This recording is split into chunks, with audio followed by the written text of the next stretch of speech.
Pimply राज्य में आज राजा भीमदेव ने अपने दरबार में एक वैचारिक सम्मेलन का आयोजन किया था, जिसमें पूरे भारतवर्ष के विद्यालयों के सबसे उत्कृष्ट विद्यार्थी भाग ले रहे थे। भाग ले रहे सभी छात्रों के लिए दान दक्षिणा थी और जीतने वाले उम्मीदवार के लिए थी राजा के मंत्रिमंडल में मंत्री पद की कुर्सी। इस सम्मेलन में तक्षशिला का प्रतिनिधित्व कर रहे थे वहां के सबसे होनहार छात्र चाणक्य। दरबार में राजा के महामंत्री कृष्ण स्वामी सभी प्रतिभागियों से एक एक कर देश के समाज के हित के बारे में प्रश्न पूछ रहे थे, लेकिन अब तक एक भी प्रतिभागी ऐसा नहीं मिला था जो उनके प्रश्नों का संतुष्टिजनक उत्तर दे सके। और अब बारी आई चाणक्य की। उन्होंने राजा और पूरे मंत्रिमंडल को नमन कर अपना परिचय दिया। उसके बाद वो अपनी शिखा की गांठ को कसते हुए आ खड़े हुए राजा के सामने प्रश्नों के उत्तर देने।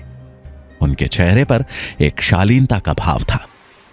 महामंत्री ने चाणक्य से अपना पहला प्रश्न पूछा, सबसे बड़ा शत्रु कौन? चाणक्य मुस्कुराए और बोले, अहंकार। अहंकार से बड़ा और कोई शत्रु नहीं। वहां बैठे मंत्रीगणों ने चाणक्य की प्रशंसा की। कृष्ण स्वामी ने अगला प्रश्न पूछा, सबसे बड़ा धन क्या है? चाणक्य बोले, विद्या। विद्या ही सबसे बड़ा और अनमोल धन है। उत्तर सुन प्रतिभागियों ने तालियां बजानी शुरू कर दी, लेकिन राजा भीमदेव ने उस उत्तर में कोई रुचि नहीं दिखाई। उनके लिए एक राजा के राजकोष का धन ही सबसे बड़ा धन था। प्रश्नों की श्रृंखला को आगे बढ़ाते हुए महामंत्री ने तीसरा प्रश्न पूछा, सबसे बड़ा वीर कौन? चाणक्य का उत्तर था, दानवीर। चाणक्य का यह उत्तर राजा भीमदेव को चुभ गया। उन्हें लगा मानो चाणक्य उनकी संपन्नता, उनकी वीरता का उपहास कर रहा हो। उन्होंने अपने क्रोध को काबू में करने के लिए राज सिंहासन को कस के पकड़ लिया। चाणक्य राजा की भावनाएं भांप गए, लेकिन बगैर किसी चिंता के भाव को उजागर किए खड़े रहे। वहां बैठे प्रतिभागी और मंत्रिमंडल ने जब राजा को देखा तो वो सहम गए। महामंत्री अगला प्रश्न पूछने ही वाले थे कि राजा भीमदेव ने अपने हाथ के इशारे से उन्हें रोक दिया। राजा के चेहरे पर गुस्सा साफ झलक रहा था। उन्होंने भारी आवाज में कहा, इस ब्राह्मण छात्र से अगला प्रश्न हम पूछेंगे। सभा में सन्नाटा छा गया। सब जानते थे कि अब चाणक्य की खैर नहीं, पर चाणक्य शांत मुद्रा में खड़े रहे। तभी राजा ने कठोर स्वर में पूछा, शास्त्र बड़े या राजा? चाणक्य ने विनम्रता के साथ कहा, महाराज की जय हो। शास्त्र ही साम्राज्य की नींव रखते हैं और साम्राज्य राजा की, इसलिए सबसे पहले शास्त्र। यह सुन राजा भीमदेव से रहा नहीं गया और वो अपनी राजगद्दी से उठ भरे दरबार में चिल्लाते हुए बोले, शास्त्र नहीं, एक राजा सबसे बड़ा होता है, मूर्ख। क्या सिखा रहा है तुम्हें तक्षशिला? इतना भी नहीं पता कि अगर राजा नहीं होता तो प्रजा नहीं होती, और बिना प्रजा के तुम्हारे इन शास्त्रों का कोई मोल नहीं है। राजा जितने क्रोध में थे, चाणक्य ने उतने शांत स्वर में कहा, क्षमा कीजिएगा महाराज, लेकिन आप सिर्फ जनता के हैं। जनता है इसलिए आप हैं। यह सुन भीमदेव की आंखें गुस्से में लाल हो गई।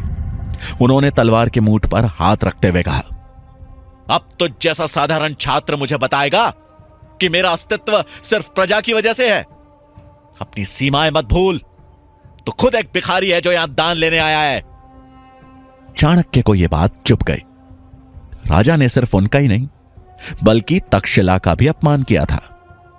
उन्होंने राजा की ओर देख हाथ जोड़े और उनकी आंखों में आंखें डाल कहा, महाराज, शिक्षा को पूजने वाला छात्र साधारण नहीं होता। वो एक दिन शिक्षक बन निर्माण करता है इस समाज का। वो अगर किसी को बना सकता है तो मिटा भी सकता है। और रही बात दान की, तो मैं तक्षशिला से यहां दान लेने नहीं आया था महाराज। मुझे लगा यहां ज्ञान की पूजा होती है, पर मैं गलत था।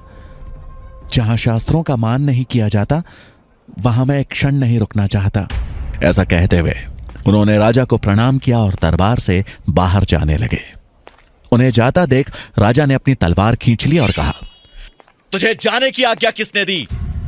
चाणक्य के कदम वहीं रुक गए और उन्होंने पलटकर अपना शीश झुकाते हुए कहा, क्षमा महाराज, अगर मैंने आपके सम्मान को ठेस पहुंचाई हो।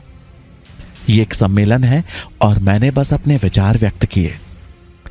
पूरे दरबार में फिर सन्नाटा छा गया। सबके चेहरे पर हवाइयां उड़ रही थी। राजा भीमदेव का क्रोध 7वें आसमान पर था। वो तलवार उठा जैसे ही चाणक्य की ओर बढ़े तो महामंत्री कृष्ण स्वामी हाथ जोड़ उन्हें रोकते हुए बोले, महाराज क्षमा कर दीजिए इस नादान बालक को। इसे यह पता नहीं है कि यह कहां खड़ा है और क्या कह रहा है। आप दयावान हैं, ब्राह्मणों का आदर करना जानते हैं। आप क्यों एक ब्रह्म हत्या का पाप अपने सर पर ले रहे हैं? इसे क्षमा दान दीजिए महाराज। चाणक्य ने भी राजा और वहां उपस्थित सभी लोगों को नमन किया और राज दरबार छोड़ जाने लगे। उन्होंने जैसे ही मुख्य द्वार की ओर अपने कदम बढ़ाए, महामंत्री ने पीछे से व्यंग करते हुए कहा, एक बात और गांठ बांध लो। अगर यही आचरण रहा तो जिस शिखा का दंभ भर रहे हो, एक दिन ना तो वो रहेगी और ना ही उस शिखा को धारण करने वाला शीश। चाणक्य ने इस अपमान का घूंट स्वाभिमान के साथ पिया और लौट आए तक्षशिला। इस बात को कुछ साल बीत गए। भीमदेव के दरबार से निकाला गया तक्षशिला का यह छात्र आज उसी शिक्षा के मंदिर में आचार्य चाणक्य के नाम से प्रसिद्ध था। आज चाणक्य अपने शिष्यों को राजनीति के बारे में पढ़ा रहे थे कि तभी एक विद्यार्थी ने साहस जुटाते हुए उनसे पूछा, आचार्य, आपको उस दिन राजा भीमदेव से डर नहीं लगा?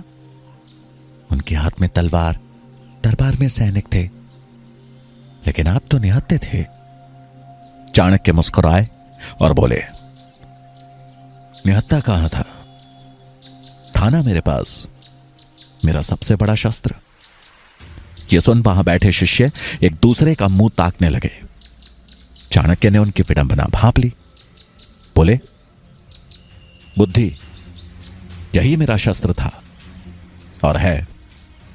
एक बुद्धिमान व्यक्ति अपनी बुद्धि, चातुर्य और विवेक से किसी भी युद्ध में विजयी हो सकता है, फिर चाहे परिस्थिति कितनी भी बुरी क्यों ना हो। यह सुन छात्रों को यकीन हो गया कि उनके आचार्य कोई साधारण आचार्य नहीं है। चाणक्य अगला पाठ शुरू करते कि तभी उन्हें तुरंत पुस्तकालय में पहुंचने का संदेश मिला।